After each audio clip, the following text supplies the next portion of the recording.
Hey guys, we got a new video here for you, a little new format. We just wanted to, introduce our newest coach, Armin. He's going to share some of the hands that he's been playing recently at some of the high stakes games on ACR. Armin, if you want to just give a quick blurb about yourself. Yeah, what's up, guys? I'm Armin, or otherwise known as like AbsoluteTopUp or Realmenrathole on ACR. I'm a 21-year-old poker player, and I've been playing for just about 3 years now. And in the last 2 years, essentially, I've uh, rose up the stakes in the last, what is it, 20 months, from 500 NL to playing up to 20K NL. So I brought like four hands here for us to talk about that were somewhat interesting in some of the games I've been playing in the last few weeks. And we'll just let Armin, kind of lead the charge here, and I'll just ask questions if I see anything that looks interesting, what we want to talk about. But let's get going. Yeah, so the first hand, it's against a pretty highly respected high stakes regular in Davy Jones. So we opened the hijack with King 10 of spades, and he three bets the big blind. So he's going to be three betting what, like suited connectors, basically jacks plus, and some suited broadways and ace king off, ace queen off type hands. And as far as my range, I'm going to either call or raise this hand. And since the rake is so low, there's a bit less four betting at this rake structure, since there's more incentive to just see the flop, and because when we're trying to four bet, we're trying to also push fold equity, and the fold equity at really low rate structure is slightly less, and there's less of an incentive to just take it down pre-flop and see more than zero cards. Especially when we're So in position, you're going to realize all your equity. So yeah, you go for a call. I decided to four bet this time All right. because I, the four betting range of these positions is less offsuit hands for the most part. Some king 10, ace 10 suited, maybe some low suited wheel aces, and aces kings, and then perhaps some ace king. But that's pretty much the rundown of what my range should look like. And his range should mainly be suited hands too at this point, because offsuit hands should either go all in like ace king off, or I guess fold like ace queen off. I guess you could call some ace king off too. But he calls. We had a queen 10-8 two-tone flop, which is a pretty fine board for imposition. I mean, we still have aces and kings every time. Out of position's gonna have queens and some ace jack, which is two pair, but we're also gonna have that in some frequency. So he decides to lead, which is generally fine because queen high boards generally favor the caller in four bet pots. I think it's a bit different in these positions because he doesn't really have ace queen off, and ace queen off is going to be a part of my four betting range. So in his shoes, I typically wouldn't lead, but there is merit to leading versus some opponents who might not raise your bet enough, so you get to over realize your equity. But for the most part, I wouldn't find leads here because generally when the out of position player or the pre-flop caller has a stronger range on these queen high boards, it's because of ace queen off, because that's the bulk of the range, is that drives the advantage. It's the offsuit portion. So what I would say is I wouldn't play any leads, but I don't think it's necessarily out of line. If is your raise size shove here? Are you playing small and shove? Do you raise? I think on this dynamic of a board, it should be shove. I shouldn't really play small raises here for the. So if I were to raise, it'd be all in. And with this hand, I wouldn't, because it's a bit too middling. I'm just gonna get called by hands that have me pretty much dead. Like not dead, but in pretty awful shape, like ace queen.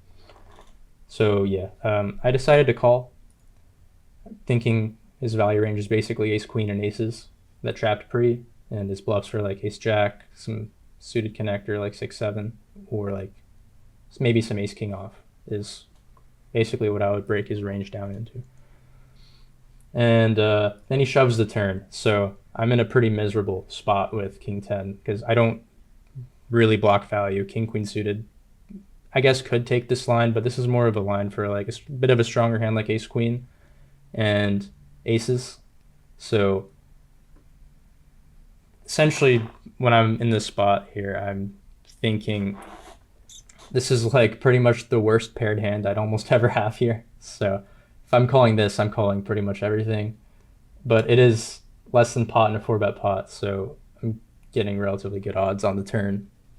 And I'm unblocking almost all of his bluffs. Ace jack off, or nice jack off. Ace jack suited, maybe 6-5 or 6-7 to diamonds, and then ace king off is all I can really give out of position in this spot. And those are all reasonable hands to go all in with.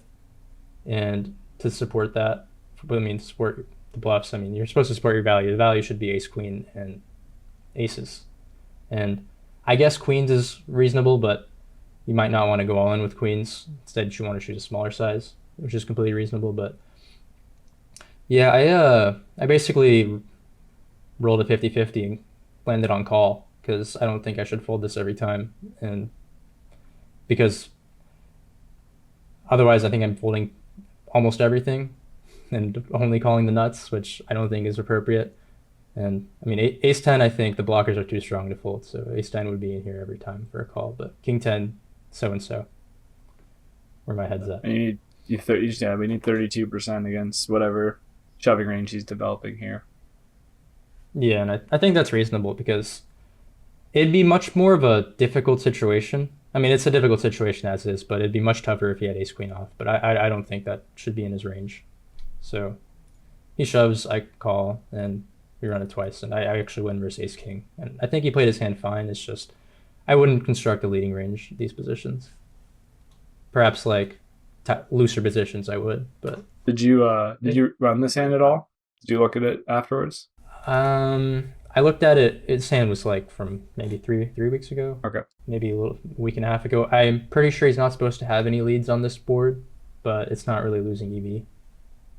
I was just because like obviously the benefit of ace 10, because you said like ace 10 is a slam dunk call because it has good blockers.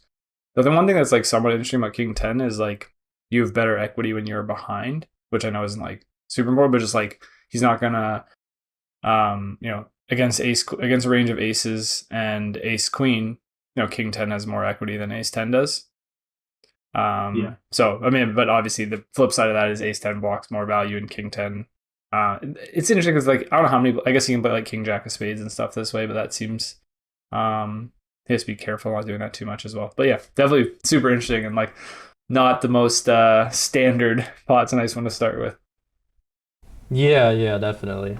All right, and the next hand we have here is a 3-bet pot.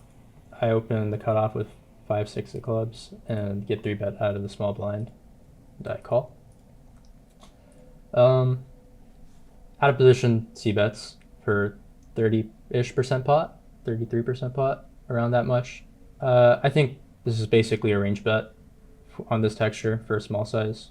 So I'm expecting out of position to bet his entire range. And my range, I'm pretty much folding hands that don't have a backdoor flush draw or don't have anything going for them, like maybe 10-9 suited. Um, that's about it, yeah. So I call. I'm not playing many raises here. And then out of position checks. So I'm playing big better check here, and I think this is a reasonable hand to start bluffing with on the turn because you can fold out hands like eights and nines and potentially get called by hands like ace king. So it'd be more of a merge. I think this type of hand's reasonable and maybe some lower pairs and then some ace king off with a diamond or some king jack or ace jack suited that floated the flop. I think this spot's really nice when you stab this hand too because all of his bluff catchers that aren't like the best ones. So like sure the queen X he checks, his ace tens like those are fine check calls, but all of his pocket pair bluff catches have like pretty awful removal, right? Like eights, nines, ace nines, jacks, all the pairs between sevens and tens. Sorry, sevens and queens that are in a set have not great removal to your float and bluff region. So the benefit of this bet is you're gonna put a lot of his pocket pairs like at the indifference point already, and we still have another street to play. So pretty, obviously, just like an annoying spot that we're already starting on the turn, and there's still another street to play. Yeah, Because there's so many types of low hands available to us, I decided to check this time. So now we're on the river, and he bets small. I am expecting, for the most part, just a small bet here because I think that card generally favors me. I'm gonna river pocket nines. He's gonna river pocket nines, but he's also gonna have a lot of hands that want to value bet for small, just because they're not strong enough to bet bigger.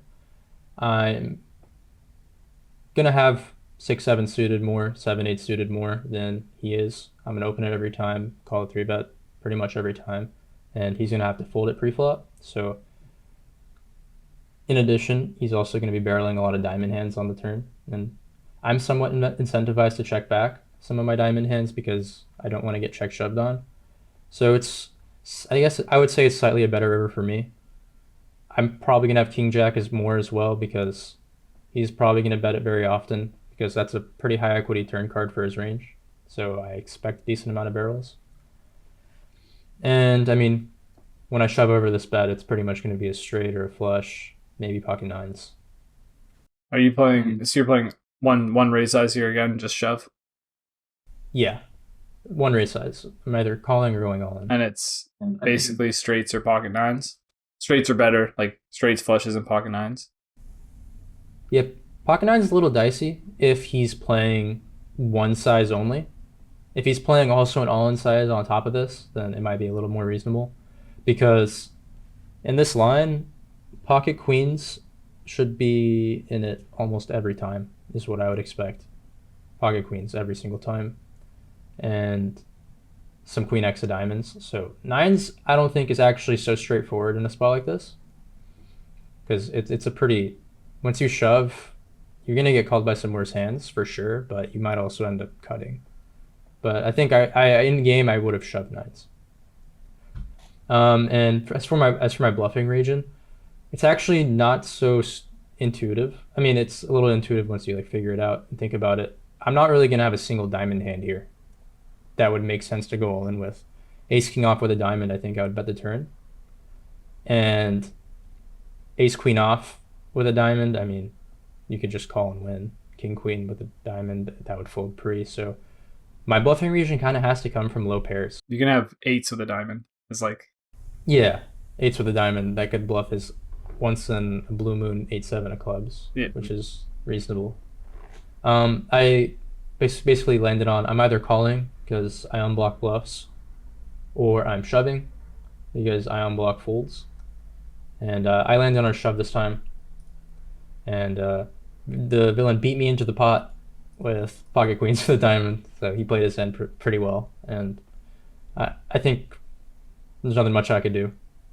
I'm gonna get caught bluffing sometimes, so it is what it is. yeah. You can't necessarily know for sure he's playing one size when you see this hand because this hand I think just fits nicely in the block regardless. Kind of hard to play a big bet with this hand and get called by too much worse. But yeah, definitely like when you go through the thought process of like nines might be a bit shove, and then you shove into this, it's like okay, yeah, that's probably a fair assumption.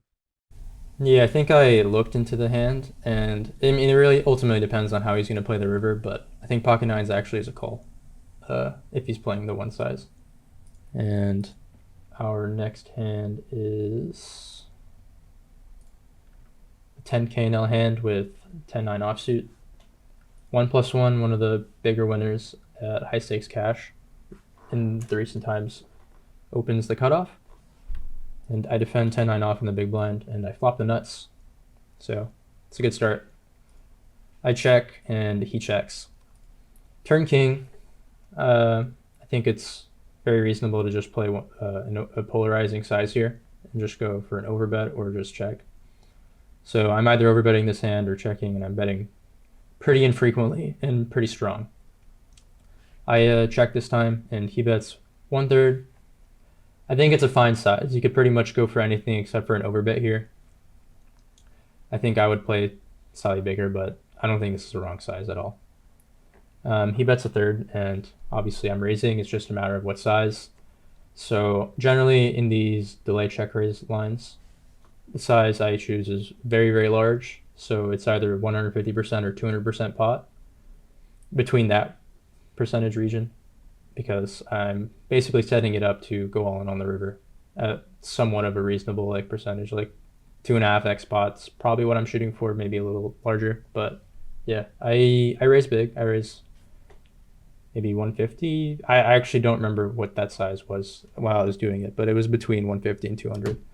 So I raise and he calls. The river bricks and I go all in. Obviously, I'm going on with set, straight. That's pretty much it. Two pairs, too thin, considering he should be able to check back some sets on the flop. And as far as bluffs go, 7-5, Jack 9, pocket fives is even reasonable. He could check back a hand like 5-4 on the flop.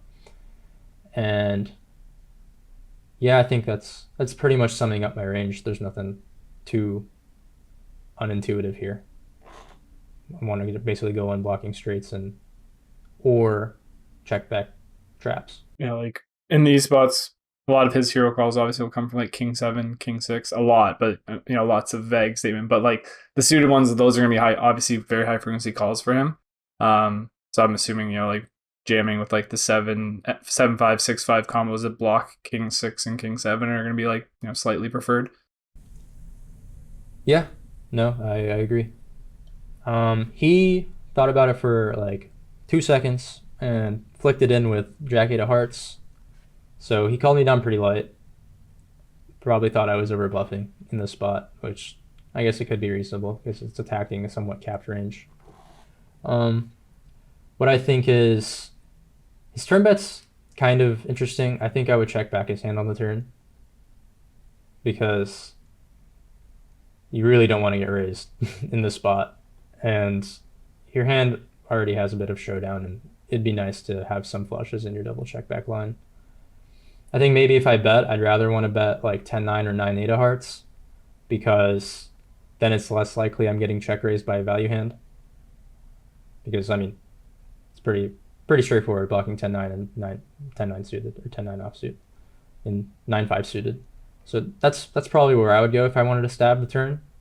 But that's pretty much it. On the river, I would never call his hand. I think you need to end up blocking the nuts. I mean, pocket eights is somewhat reasonable to block, but I think you want to, like, if you're going to call, I think you need to consider calling with like 9-8 or 10-8 or Yeah, I think yeah, that's pretty much where my head's at. he just has to assume you're over bluffing, and then if you're over bluffing, then having like the 8 of hearts and the Jack of hearts are pretty good calls because even if you're over bluffing, you're probably gonna you're not gonna bluff an 8, and so an 8 only blocks value, and then like if you're gonna find give ups, the Jack of hearts would be a high frequency give up. But yeah, he has to assume that you're just like it's a big jam on the river, so he has to assume you're bluffing a lot.